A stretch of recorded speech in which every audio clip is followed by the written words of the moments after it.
Hi everybody, I hope you are doing well. Today we'll talk about how to fix or how to solve the problem of delayed accounts on Google Meet. We click on settings.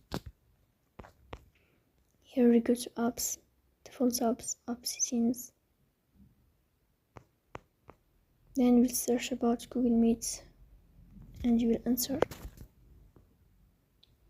Here in this page, you will go to first stop and you will click OK. Here we will enter to storage. Then we click on clear cache. In the end, you will turn off your phone and you will wait a moment to restart your phone again to fix that problem. So please don't forget to support us, pay like and subscribe.